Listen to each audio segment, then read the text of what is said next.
ça a commencé.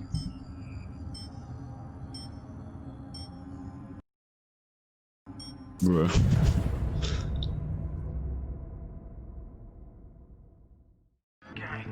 You don't believe in no fate. Every day digging the grave. Stepping up to what it stakes. City of dreams, city of.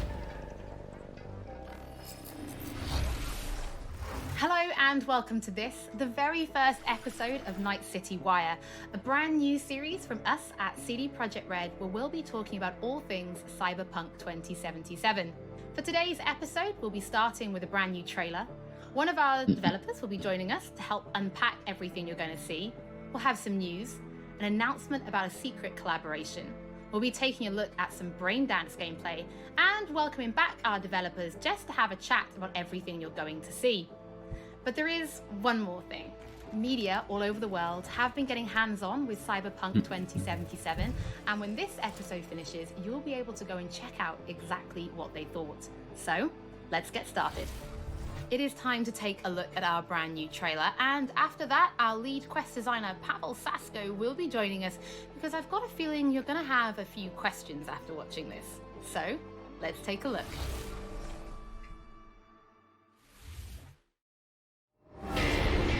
Love this town. The city of endless opportunity. Ready to get your cherry popped? Yeah, come on! City like any other, just bigger. Nah, mano, not just any other city. Legends are born here. The major leagues. We're only here because Dex is pulling the strings. Doubt that puts us in the same league Okay, as them. But we are. They just don't know it yet. But if you got the cojones and you know how to use them, you can do damn near anything. Unless you catch a bullet. Even then, you go out with a bang, right? You know, you can make heaps more eddies as a motivational speaker. Yo, Mr. V, a pleasure.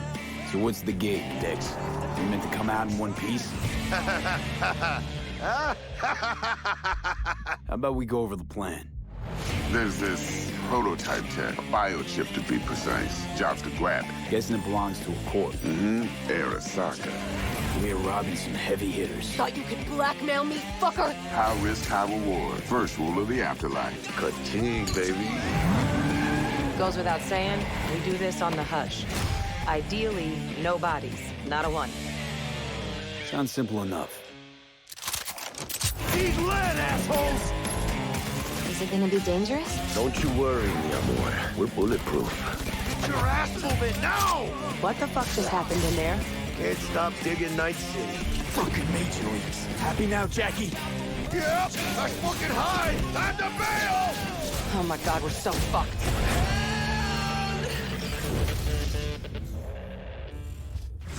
Dex, what the fuck? Can't risk it, V. And you, who are you? Fuck.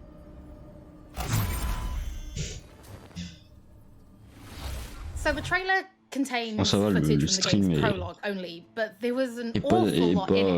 est de So, bonne Pavel, why qualité. don't Il you y a try pas and help de- us unpack everything de that we just saw? pixelisation comparé au stream d'hier de Marvel What you have Avengers. just seen is only the prologue of the game. So that awesome stuff is only happening in the first few quests. What the trailer shows you is really our stage, the Night City. You know, this gigantic city built of 6 completely unique districts, surrounded by the 7th one that we call the Badlands. As a player, you are meeting Jackie. Jackie's your friend. Now, they together are trying to reach out for something that is very precious. They are trying to reach out for this chip of immortality, this gateway to eternal life.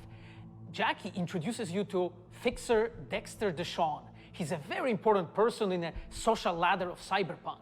He is able to provide the player with various jobs and contracts to be able to gather money, to be able to modify their bodies, push themselves to the limits, to put their hands on the chip. But as you can expect, not everything goes as planned, but to see it, you will have to play the game. There are an awful lot of really cool things in this trailer, and there's a few that I would just love to talk about a little bit more for the people at home. So let's start with talking about a gang called the Mox. Now, we see a few flashes of them in this trailer. I personally think they're really cool and one of my favorites, but can you give us a little bit more information about them? Oh yes, so the Mogs is one of the gangs that player is going to interact with throughout the game. The Mogs is the gang that has been formed in 2076 after death of Elise. Graphiquement, ça a pas l'air d'être dégueu. Now, she was an owner Sachant que là c'est un stream, donc tu perds un peu en qualité. She was protecting working guys and girls from harassment, from abuse, and the gang is really continuing her mission. And as a player, you are going to interact with that gang, meet multiple different NPCs, and craft your own relationship with them, and understand what they are all about. So earlier on, you did mention a 7th district, a place called the Badlands. Now, we saw a few shots of this in the trailer, but I'd love for you to give us a bit more detail about the district outside of the city walls. Okay, so the Badlands is this like dead, dried out space going around the whole Night City. And as a player, you'll be able to traverse that space in your car or motorcycle. Ouais, donc pareil, en voiture, tu pourras choisir entre première personne et troisième personne. Ah bah, voilà. And as a player, you'll be able to traverse and access different type of open world content that has been prepared specifically for you to get that awesome feel of the Badlands as an area. In the trailer, we also saw like a completely metal creature. Now, he didn't look like he was from the Maelstrom gang. This looked like something else. So please tell the people at home, who is this giant metal monster? Okay, so that big dude, that was Adam Smasher. He has been introduced in pen and paper in Cyberpunk 2020 by our senpai Mike Pondsmith. Adam Smasher is a fully converted cyborg. He was always a loyalist of Arasaka. And time has changed, and in 2077 he had to find his own space in Night City, but to find out you'll have to play the game. In this trailer, we do see some flashes of a Ripper Doc called Victor Vector. I think if people have watched our previous gameplays, they might remember him. But I'd really like for you to give the people at home some more information about what Ripper Docs are and how they'll be interacting with them when they play Cyberpunk. So Ripper Docs in our game, they are surgeons. They are like a specific type of a job in the social ladder of Cyberpunk. They are accustomed and specialized in replacing limbs to the metal ones. They can basically update your body, enhance your body, change you into this walking war machine. Okay. And as a player, you are going to meet different kind of Ripper Dogs in the game, craft your own relationship with them. Some of them are like important characters for a story. Through that, you will invest eddies that you're gathering to turn your body into this tool that allows you to survive on the streets of Night City. Pavel, thank you so much for joining us. I know you'll be back later in the episode because you're going to be helping us to analyze the Braindance gameplay. But before that, we do have some news to share. Earlier in the year, we announced that if you pick up Cyberpunk 2077 on Xbox One, you'll be able to play it on Xbox Series X when the console launches. And just in case you missed it, it will be the same for PlayStation players as well. If you pick up Cyberpunk 2077 on PlayStation 4, you'll also be able to play it on PlayStation 5 when the console launches. And that's not all. There will be a free upgrade for Xbox Series X and PlayStation 5, but we'll have more details on that soon. To Night City. Before we reveal our first look at the Braindance gameplay and welcome back our developers for a chat, there is just one more thing we want to announce, something that we've been working on in secret for a while. We are very excited to announce our partnership with Studio Trigger and Netflix to bring you Cyberpunk Edgerunners, a standalone anime set in the Cyberpunk universe, which we've been working on for some time now. Okay. Edgerunners is due to launch in 2022, but for some more information, let's go to the team in Tokyo.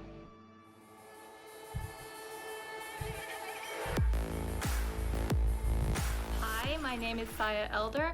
I am the Japan-based producer for Cyberpunk Edgerunners. What I do basically on this project is that I am a fixer, to put it in the words of the Cyberpunk universe. We are a game company. We are a bunch of nerds, and wherever there are nerds, there's going to be anime fans. So it was always a dream for us to make anime. When we began this project, we were certain that we didn't want to make a recreation of the game. Cyberpunk Edge Runners is a standalone story set in the same universe. The stage is still Night City, but everything else is totally new. New characters, new story. I do like to think that it's going to be a great gateway for newcomers to come and check Cyberpunk game and also the Cyberpunk genre as a whole. Right now we're in Nakano, which is one of the biggest anime meccas of the world. I'm going to take you to Studio Trigger right now because we have the wonderful opportunity to talk to the Dream Team that will be bringing you this anime. こんにちは。トリガーの代表取締役の大塚です。監督の今石です。キャラクターデザインを担当する吉成です。ゲームのサイバーパンクのファンの方、今回初めて触れる方両方に満足していただけるようにアニメを作るつもりです。よろしくお願いします。今回はそのサイバーパンクという僕らが10代の一ファンにしか過ぎなかった頃に生まれたジャンル、そういうジャンルのものをまた、時代が何周もして作れるというのが非常に楽しみです。トリガーも10年ということで、監督に今石、キャラクターデザインに吉成というトリガーの最強の夫人で、トリガー10周年にふさわしい作品にしていきたいと思います。お楽しみに。Ok, ouais, donc c'est une série sur Netflix. Ok. 2022, ok. Now it is time to show you some gameplay of Braindance. This is a feature that you'll experience when you play Cyberpunk 2077. Braindance is essentially a recording of somebody else's experience. It allows you to relive their sense of sight, smell, touch, and even hearing, all thanks to a special device.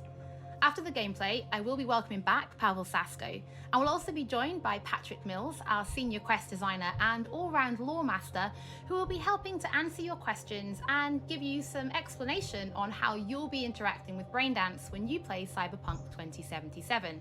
So, let's take a look. Plan simple, do nothing odd. Don't get creative. You go in, snatch the cash, get out.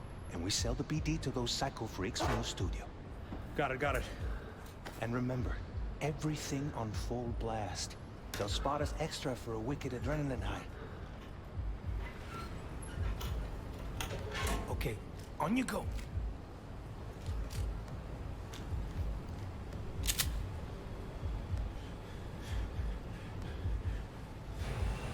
Down!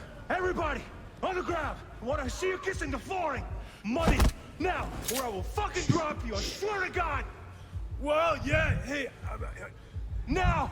Before I blow your fucking head off! Graphiquement, c'est pas dégueu, hein. Ouf! Ah! Slow, deep breaths. Your cortisol and adrenaline spiked, but the soft activated your hormone blockers. Nothing happened. You're alive and well. That was too much. Could feel the guy's pain, his stress, his hope. Hope wrapped up in something else. Mm-hmm. Probably took a booster just before. You'll be fine. Got everything set up? Let's switch over to editing mode.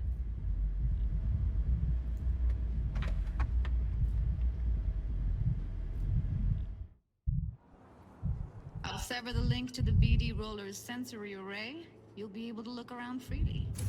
Whole scene's yours. Full cam control in analysis mode, so move around, zoom in and out, whatever else you come up with. Think of it as your own little sandbox. So analysis mode, you control playback. Can even pause when you feel the need. Then you use the editor console to unpause. Try it. Plan simple, do nothing odd. Don't get creative. You go in, snatch the cash, get out. And we sell the BD to those psycho freaks from the studio. Got it. Dream as hell, right? Well, that's not all. You can speed things up or rewind, whatever you like. Give it a try. Rewind, roll it back to the top. Can I? All good, neat. Now try fast forwarding a bit. Plan simple, do nothing odd. Don't be creative. You go in, snatch the cash, get out. Okay. You can also reset the recording. That'll take you right back to the beginning. Try it. Now for some fun. This here's why you came in the first place.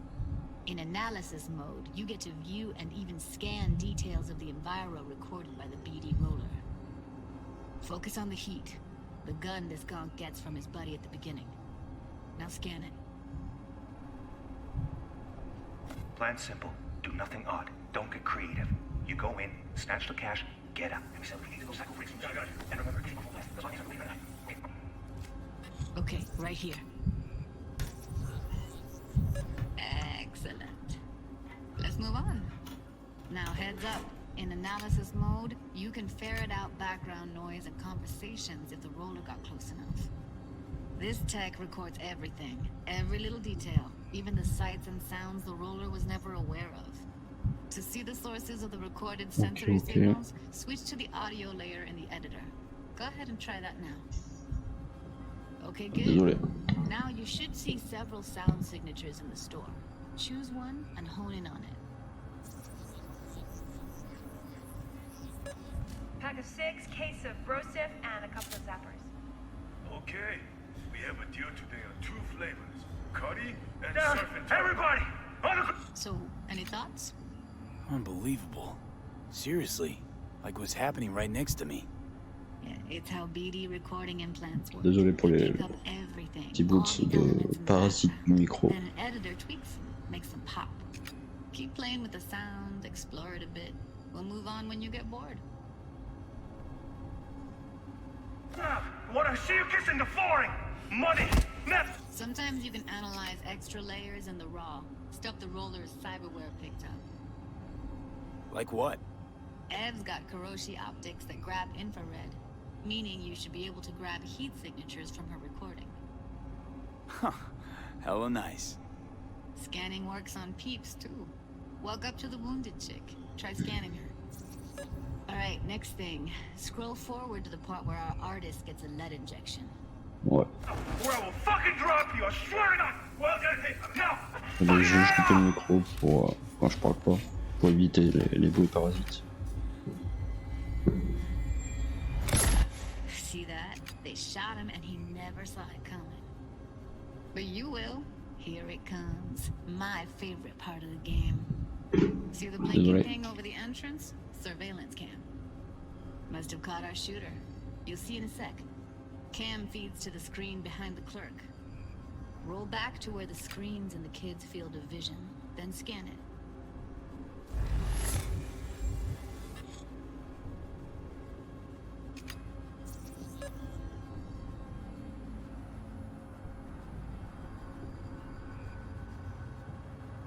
His own Chumba shot him.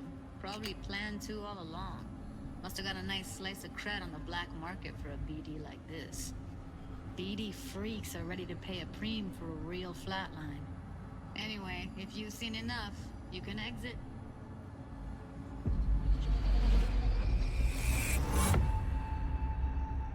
Yeah, it's impressive, right? It's too bad most of the BDs we do here are only good for flogging the log. So Braindance is a pretty big part of the Ouais, je sais pas pourquoi ils ont It's not just voulu something montrer ça, used for mais adult films. There is an awful lot to it.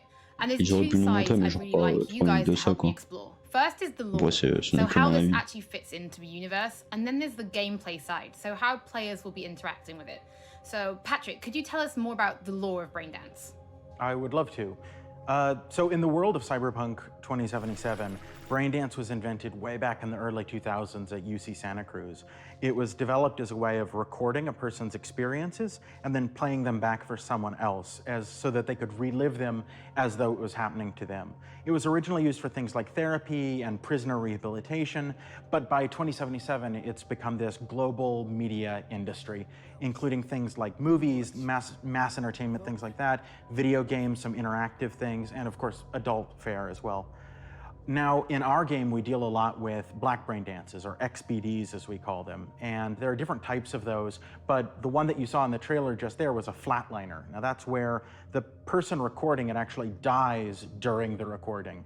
And it's popular with sort of an illicit kind of a thrill, but a mercenary can also use them for various things, and you'll see that in the game, of course. And from the gameplay perspective, we have a lot throughout last year's trying to figure out the best way how to use the braindance in the game as a mechanics. So what we have settled on is this braindance editor mode. As a player, you will be able to run the braindance in the editor mode and see different clues that have been registered on the peripheral of given actor. Now, as a player, you can slide on the timeline of that recording, back and forth, trying to uncover different clues. And that clues are actually telling a story in the game. So, as a player, you will run different investigations that will lead you to different mysteries, and you will uncover them actually using that braindance as a mechanics in the game. So, as Pavel was saying, we use braindance as a storytelling tool. It's not a collectible. It's not something where you're going to go in and you're going to play it and you're going to be like, I've seen this before. What we use braindance for is to give you a keyhole into the life of the residents of Night City. And we can explore things like childhood trauma, religion, various philosophical ideas in a way that you might not otherwise experience in a story about a mercenary on the tough streets. So we've tried to talk about some of the aspects that we think the community will find really exciting, but you know, while you're both here, I'd love to know, what is it about Cyberpunk that you guys are really excited for? Patrick, why don't you start? So one of the things that I'm most excited about in this game is the characters and the way they interact with the world. We've got this really interesting world that stretches all the way back to the Cyberpunk 2020 source material and all of these events and all of those things, but those don't mean anything unless they connect with characters. And so when we come up with a character, we start with their function. What is this person? What do they do in the story? But we don't stop there. We go back and we figure out, what was their childhood like? What was their upbringing like? What kind of obstacles did they face in this harsh reality, and did they overcome them? And how did they overcome them, or did they not overcome them, and why? And you can see all of those things in their environment, in their dialogues, in sort of how they operate in the world. And we come up with that for all of our characters. Now, you look at someone like Victor Vector, and you're gonna see stories about his past in his environment and in his dialogue. You know, we come up with that stuff even if we don't use it in the game, because it helps inform us as to who these characters are. And for me, I would not be myself if I would not say that I'm the most excited about our quests. Like with our Witcher 3 team, with Patrick and like everybody that has stayed with us since the Witcher 3 time, we really have grown so much. We have learned so much, and we have used all that experience to put them into the quest that we have made. And you will not find really a filler in this game. Like everything has a meaning. Like we put so much effort into making sure that everything is rewarding, is interesting, is talking about characters, as Patrick said, is talking about worlds, is talking about emotions, like touching the player in a really, like a real way. And I just can't wait to find out what you think. Pavel, I know you mentioned story and quests and writing quests, and when I was last in the studio, I had a look and I saw a notebook on your desk, and I would love for you to show everybody this notebook. Okay, Holly, I mean, you asked for it. So this is my notebook. It says Salsa Quest Designer. The reason is because I dance salsa, and I'm a quest designer, so you know. So I started this notebook actually when we were really starting Cyberpunk. At the very beginning, I wrote like a first note, and it says pretty much something along the lines of that we were starting with a prototype. And then, you know, I kept on basically noting things that we've been working on for like next years. I remember once when our concept artists actually approached me, and they said that they want to take a look on my notebook. I was like, what for actually? And they took some pictures, and they told me, yeah, well, you know, because we are looking for a reference material for notes of a psychopathic killer. so yeah, well, you may find maybe some of my notes in the game. Pavel and Patrick, thank you so much for joining me. I'm pretty lucky because I have read some of the stories that you and the team have written for Braindance, and I'm pretty excited for people to discover them. But before we do finish today's episode, there is just one more thing we'd like to talk about. Earlier in this episode, I mentioned that media have been getting hands-on with the opening of Cyberpunk 2077, and they should be posting their impressions right about now. And if you missed anything from today's episode, don't worry, we'll be uploading everything to our channels very soon. And finally, on behalf of everybody at CD Projekt Red, we just want to say thank you so much for joining us for this, the very first episode of Night City Wire. But don't worry, we'll be back with episode 2 in just a few weeks. So, we shall see you soon. Ah, il y a juste ça, ok, bon, c'était un peu éclaté quoi. S'il y a juste ça, c'est un peu éclaté, je trouve.